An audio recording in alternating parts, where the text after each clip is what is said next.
Assalamualaikum warahmatullahi wabarakatuh. Perkenalkan, nama saya Septa Aryadi Utama, NPM 2021010249, kelas HKIE. Di sini saya akan menjelaskan materi mengenai sumber hukum Islam guna memenuhi tugas mata kuliah filsafat hukum Islam yang diampu oleh Bapak Herpin Yogi Pradipta, MAI. Sumber hukum Islam yang pertama ialah Al-Quran. Al-Quran berkedudukan sebagai sumber pertama dan utama dalam hukum Islam. Kedudukan ini mengharuskan untuk Islam memahami pesan-pesan yang dikandungnya untuk dilaksanakan dalam kehidupan. Hal tersebut juga diperlukan sebagai upaya mengatur perilaku manusia, baik yang berhubungan dengan manusia ataupun yang lainnya secara horizontal. Demikian pula seluruh personal yang berkaitan dengan hukum, meski dicari jawabannya terlebih dahulu dari petunjuk yang terkandung di dalam Al-Quran.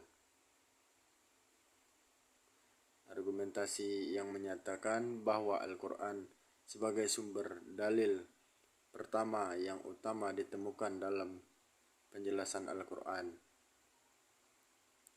Al-Quran secara redaksional, maka yang dikandungnya bersifat al-wujud. Maksudnya adalah lafaz Al-Quran dan pesan yang dikandungnya terjamin keautentik dan otoritas kebenarannya. Adapun yang kedua yaitu Al-Sunnah. Pada uraian sebelumnya telah dijelaskan bahwa Al-Quran sebagai sumber utama yang paling utama dari hukum Islam yang bersifat global yang membutuhkan penjelasan secara operasional.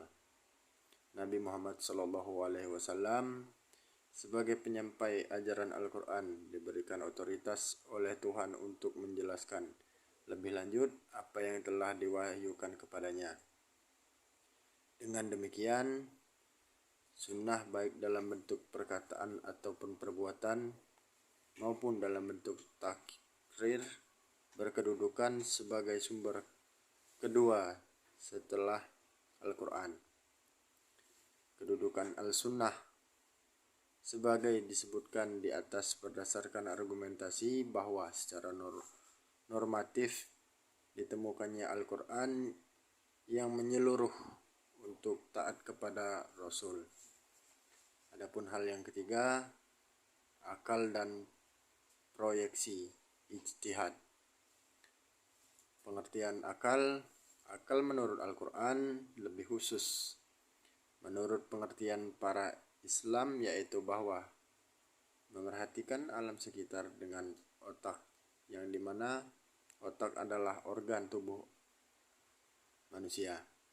Artinya, akal itu sendiri terdapat di dalam otak seorang yang digunakan berpikir, dan berdasarkan pemikiran itu, maka lahirlah suatu ide atau gagasan mengenai suatu masalah yang dipikirkan. Sebagaimana telah kita ketahui bahwa Allah Subhanahu wa Ta'ala menciptakan manusia berbeda berdasarkan akalnya dengan makhluk hidup lainnya seperti hewan dan tumbuhan.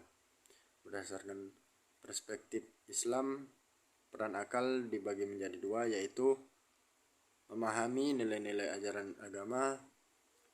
Yang kedua, akal berguna memilih dan menyelesaikan doktrin agama.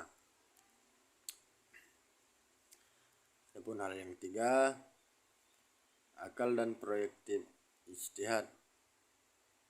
Ijtihad merupakan bahasa berarti usaha yang keras dan bersungguh-sungguh, sedangkan pengertian dari segi istilah ijtihad adalah berusaha menetapkan hukum terhadap masalah yang belum ada ketetapan hukum dalam Al-Quran,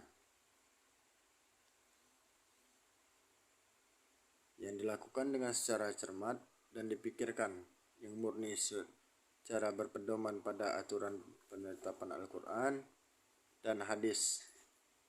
Orang-orang yang berijtihad disebut mujtahid. Antara mujtahid yang mau dengan mujtahid yang lain dan menetapkan perkara yang belum ada. Ketentuannya, hukum dalam Al-Quran mungkin akan berbeda dalam memberikan penetapan hukum.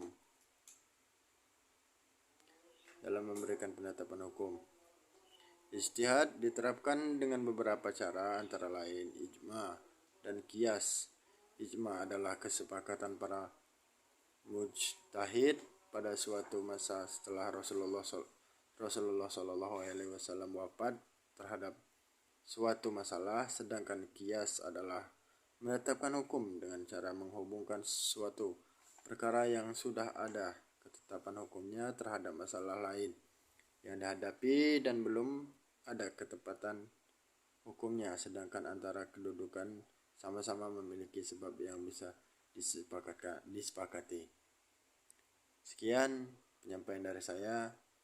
Pada Allah saya mohon ampun. Wabillahi taufiq wal hidayah. Wassalamualaikum warahmatullahi wabarakatuh.